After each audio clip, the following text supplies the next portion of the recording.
Many Israelis thank President Trump for moving the U.S. Embassy to Jerusalem, recognizing Israeli sovereignty over the Golan Heights, and orchestrating the recent agreements between Israel and the United Arab Emirates and Bahrain.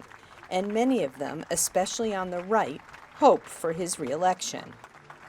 That if Trump is re-elected, I think that one thing that we can see being pushed forward, for example, is a defense pact with Israel. There was a lot of talk about that during the Trump first term.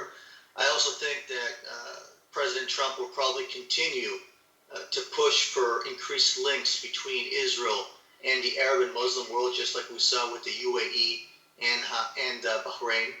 On the other hand, Palestinians and many Israeli leftists say it's time for Trump to go. As a Palestinian and deeply involved in what is happening here and what the U.S. under Trump has done for the last 4 years, I want to see a change. And not because I have so much hope that a Biden presidency will change the tables and put the U.S. on the right track, but I do think the damage will stop. Many Israelis, including Prime Minister Benjamin Netanyahu, strongly oppose the Iran nuclear deal negotiated by U.S. President Barack Obama. They applauded the Trump administration's withdrawal from that deal and worry that Joe Biden could rejoin it.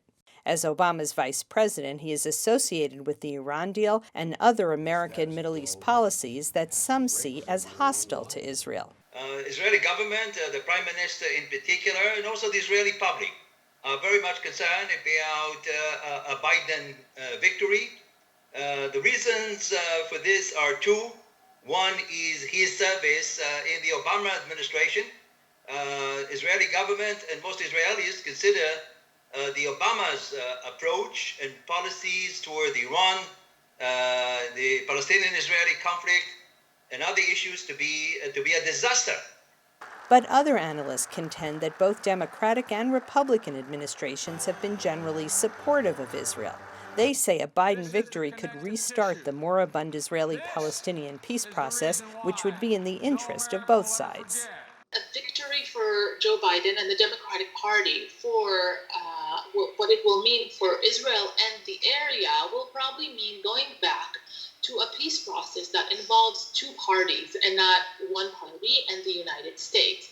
I don't think that we will see a recurrence of the deal of the century that President Trump and his administration launched. As important as the results of the U.S. election are for the region, Israelis are more focused on what they see as their own government's corruption and failed handling of the COVID-19 crisis. Linda Gradstein for VOA News, Jerusalem.